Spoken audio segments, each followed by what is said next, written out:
नमस्कार। आज हम पाचन यानी डाइजेशन की दुनिया में थोड़ा और गहरे उतरने वाले हैं और बात करेंगे उन छोटे छोटे लेकिन बहुत ज़रूरी हेल्पर्स की जिन्हें कहते हैं डाइजेस्टिव एंजाइम्स।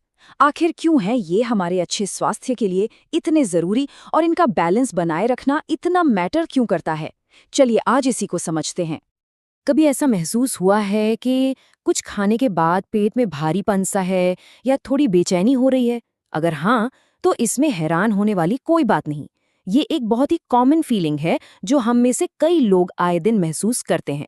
पर ज़रा सोचिए, अगर इन सभी पाचन से जुड़ी दिक्कतों का हल हमारे शरीर के अंदर ही छिपे कुछ अनदेखे हीरोज़ के पास हो तो?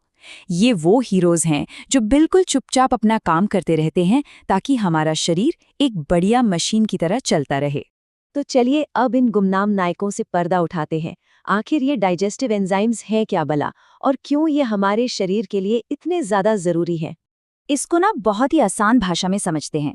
ये डाइजेस्टिव एंजाइम्स छोटे छोटे प्रोटीन होते हैं जो एक तरह की बायोलॉजिकल कैंची की तरह काम करते हैं। वो हमारे खाने के बड़े बड़े टुकड़ों को काट काट कर इतने छोटे न्यूट्रिएंट्स में बदल देते हैं कि हमारा शरीर उन्हें आराम से सोख सके, मतलब एब्जॉर्ब कर सके। तो इनका सबसे ज़रूरी काम यही देखना है कि जो खाना हम खा रहे हैं वो ठीक से टूट जाए। अगर ये एंजाइम्स न हो तो सोचिए, हम कितना भी हेल्दी खाना खा लें, हमारे शरीर को इसका पूरा फायदा मिल ही नहीं पाएगा। अच्छा, तो एक हेल्दी डाइजेस्टिव सिस्टम, जिसे हम डाइजेशन का पावर हाउस भी कह सकते हैं, वो आखिर काम कैसे करता है? मतलब जब सब कुछ सही चल रहा हो, तो पर्दे के पीछे होता क्या है? देखिए, जब एक सिस्टम बैलेंस्ड होता है तो खाना पेट से लेकर आंतों तक एकदम स्मूथ तरीके से ट्रैवल करता है।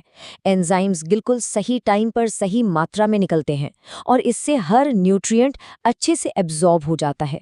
ये बिल्कुल एक शानदार फैक्ट्री की तरह काम करता है, जहां हर चीज अपने टाइम पर हो रही है।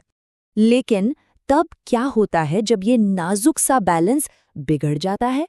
इसका असर एक डोमिनो इफेक्ट जैसा होता है, जहां एक छोटी सी गड़बड़ी होती है और फिर पूरी की पूरी पाचन क्रिया अस्त व्यस्त हो सकती है। ये समझना बहुत जरूरी है कि इन एंजाइम्स में जरा सा भी इम्बैलेंस सीधा हमारे डाइजेशन पर असर डालता है। ये कोई छोटी मोटी बात नहीं है, ये पूरे सिस्टम के काम करने के तरीके को ही बदल सकता है। और फर्क तो बिल्कुल साफ है। एक तरफ जब एंजाइम्स बैलेंस्ड होते हैं तो डाइजेशन बढ़िया होता है और शरीर एनर्जेटिक महसूस करता है, और दूसरी तरफ जब इम्बैलेंस होता है तो डाइजेशन सुस्त और बहुत ही अनकंफर्टेबल हो जाता है। ये कुछ ऐसा है जैसे एक तेज दौड़ती हुई गाड़ी और ट्रैफिक में फंसी हुई गाड़ी के बीच का अंतर। लेकिन अच्छी खबर ये है कि हम अपने डाइजेस्टिव सिस्टम को सपोर्ट कर सकते हैं। तो चलिए कुछ आसान लेकिन बहुत असरदार तरीकों पर नजर डालते हैं जिनसे हम इस सिस्टम को वापस पटरी पर ला सकते हैं। सबसे पहली चीज, खाने का समय। हमारे शरीर की ना अपनी एक नेचुरल घड़ी होती है। जब हम रोज एक ही समय पे खाना खाते हैं तो हमारा डाइजेस्टिव सिस्टम पहले से ही रेडी रहता है।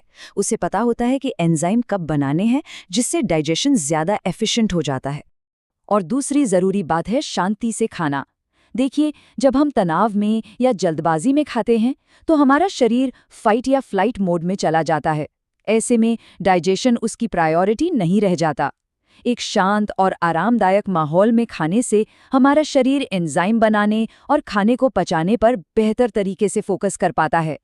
तो बस ये दो आसान सी आदतें याद रखनी हैं। पहला, इस बात पर ध्यान दें कि कब खाया जा रहा है, क्या वो टाइम रेगुलर है? और दूसरा, इस बात पर ध्यान दें कि कैसे खाया जा रहा है, क्या माहौल शांत है? ये छोटे छोटे बदलाव डाइजेशन में वाकई एक बड़ा फर्क ला सकते हैं। अब आते हैं सबसे जरूरी सवाल पर। आखिर ये सब जानना इतना जरूरी क्यों है? डाइजेस्टिव एंजाइम का ये बैलेंस बनाए रखने का असली फायदा है क्या? इसका जवाब ना इस एक लाइन में छिपा है। सही डाइजेशन से पोषक तत्वों का अवशोषण यानी कि न्यूट्रिएंट एब्जॉर्प्शन बेहतर होता है।